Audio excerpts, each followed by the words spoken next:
News nation आज आपको कुंडली बताएगा, जिस कुंडली से ऐसे ग्रह बैठे जिसकी वजह से अतीक अहमद और उसका भाई इस दुनिया में मौजूद नहीं है। उनकी हत्या हो चुकी है, लेकिन उसके पीछे की वजह क्या है? तो वजह की शुरुआत शुरू से यानी प्रयागराज से करते हैं। प्रयागराज जहाँ पर गंगा और यमुना का संगम है, तो उसे संगम नगरी कहा जाता है, लेकिन यहाँ पर एक संगम और भी है। वो संगम है राजनीति और बाहुबलियों का। इसी वजह से जो गैंग नंबर 410 बीते 40 सालों से आतंक बिसरा हुआ था, यानी अतीक अहमद का गैंग, वो राजनीति में भी पहुंचा। 5 बार विधायक रहा, 1 बार सांसद रहा। राजनीतिक संरक्षण का आरोप भी कई बार लगाया गया। उसकी मौत के पीछे कारण क्या हो सकता है? कारण बहुत से हो सकते हैं, लेकिन सबसे पहले उस कारण की बात करते हैं कि अगर अतीक अहमद जिंदा रहता, अगर उसका भाई अशरफ जिंदा रहता, अगर उसका बेटा जिंदा रहता, तो किसकी मौत होनी थी? तो एसटीएफ के सोर्सेज, टॉप सोर्सेज हमें बताते हैं कि अगला नंबर उमेश पाल के बाद होना था, और वो नाम होना था जिशान का। वो नाम था इमरान का, क्योंकि इमरान और जिशान प्रयागराज में अतीक के धुर विरोधी है, और ये भी कहा जाता है कि अतीक की पत्नी के दूर के रिश्तेदार भी हैं। ऐसे में जो हमें सूत्र बता रहे हैं कि अगर 15 दिनों के अंदर जो कार्रवाई हुई उमेश पाल हत्याकांड को लेकर, वो कार्रवाई नहीं हुई होती, तो अगला निशाना जिशान होता, इमरान होता। तो यानी पहला सवाल, इन दोनों को डर था अतीक से जान का, और अतीक की जान चली गई, उसकी हत्या हो गई। एक वजह तो ये भी होती है। दूसरी वजह है उसकी बेनामी संपत्ति, क्योंकि सोचिए, दरअसल सोच के देखिए, दिल्ली और मुंबई जैसे बड़े शहरों में क्या आप सोच सकते हैं, कि तिहाड़ जेल के अंदर एक माफिया रहता है, पूरा अंपायर चलाता है, धमकियां देती है, और धमकियों के साथ साथ अपनी पैसे को, जो उगाही का पैसा है, उसे निवेश किया जाता है। दरअसल क्या हो रहा था, क्या था राज साबरमती जेल का, और कैसे साबरमती जेल में अतीक की इस तरीके की सेटिंग हुई कि उसने समूचे उत्तर प्रदेश में कहर बरपा रखा था। तो दरअसल साबरमती जेल में 4 बिजनेसमैन बंद थे, उनके ऊपर 420 के आरोप लगे हुए थे। इन बिजनेसमैन की बात करें तो इनका नाम था जीतू, अली, केतन और नासिर, और ये चारों काम करते थे दरअसल अतीक अहमद के लिए। ना सिर्फ उन्हें जेल के अंदर जो भी चीज़ें चाहिए, चाहे उन चीज़ों में टेलीफोन हो, बाकी तरह की विलासिता का सामान हो, या नेटवर्क खंगालने के लिए किसी से भी कभी भी मुलाकात का अवसर हो, वो तो था ही, लेकिन जो पैसा प्रयागराज या अलग अलग जिलों से आता था, उनका निवेश कहाँ किया जाए, कैसे किया जाए, ये काम भी ये चारों बिजनेसमैन जो उसी जेल में बंद थे वो संभालते थे। इसके बाद आपको साबरमती से सीधा प्रयागराज लेके चलते, क्योंकि इलाहाबाद, जब वो इलाहाबाद हुआ करता था, तब से ही तो अतीक ने अपने अंपायर बनाने की शुरुआत की थी।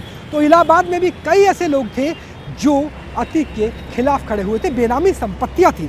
इनमें सबसे बड़ा था समीरा होटल।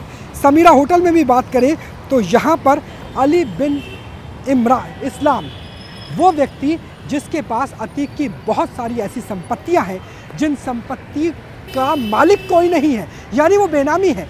तो क्या समीरा होटल समेत बाकी जो संपत्तियां हैं उसे कब्जाने के लिए इस तरह का नेक्सस रचा गया? क्योंकि साफ मान के चलिए कि 3 आरोपी है, लेकिन 3 आरोपियों के पीछे की डोर किसकी है? कौन है इसका डायरेक्टर और कौन है प्रोड्यूसर? प्रोड्यूसर का अर्थ है कि अतीक के मरने से फ़ायदा किसको हुआ? क्योंकि सीधे तौर पर उसका जो निशाना था वो पाकिस्तान से ड्रोन के जरिए हथियारों की सप्लाई से लेकर प्रयागराज में आतंक को फैलाने तक में था। तो ऐसे में हमने एक जेल की बात की, और वो जेल थी साबरमती। दूसरी जेल आपको उत्तर प्रदेश में लेके चलते हैं, जिसका नाम है ललितपुर।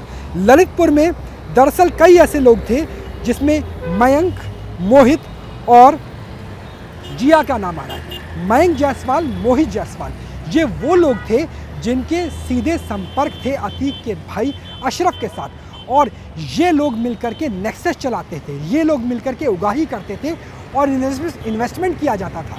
हमने प्रयागराज की बात की, 2 जेल की बात की, ललितपुर की भी और साथ में साबरमती की भी। अब आपको उत्तर प्रदेश से राजस्थान लिए चलते हैं। राजस्थान का हिल स्टेशन माउंट आबू, और माउंट आबू में भी, जी हाँ, उत्तर प्रदेश छोड़ दीजिए, गुजरात छोड़ दीजिए, राजस्थान में भी अच्छी खासी संपत्ति अतीक अहमद की रही है।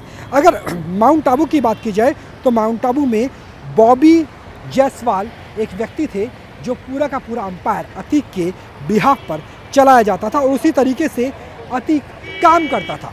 तो कुल मिलाकर के क्या चीज़ें निकल के आती है? पहला ये कि अगर अतीक जिंदा रहता तो कौन मर सकता था, जिसके दो नाम हमने आपके सामने रखे। और दूसरा, ये अतीक का जो इतना बड़ा अंपायर था, उसके मौत के बाद उस अंपायर का कोई वारिस नहीं रह जाता तो किसको फ़ायदा हो सकता था। हालांकि अभी सबसे बड़ा सवाल बचा हुआ है, सबसे बड़ा सवाल है गुड्डू मुस्लिम को लेकर। जो न्यूज़ नेशन को खुफिया जानकारी मिली है टॉप सोर्सेज से, गुड्डू मुस्लिम कर्नाटक से निकल के, महाराष्ट्र से निकल के इस वक्त राजस्थान में कहीं मौजूद है और गुड्डू मुस्लिम की तलाश की जा रही है। क्योंकि जिस दिन गुड्डू मुस्लिम अतीक का सबसे बड़ा राजदार एसटीएफ के, उत्तर प्रदेश पुलिस के हाथ आ जाता है, उसी दिन ये सभी ताने बाने एक साथ सुलझ जाएंगे।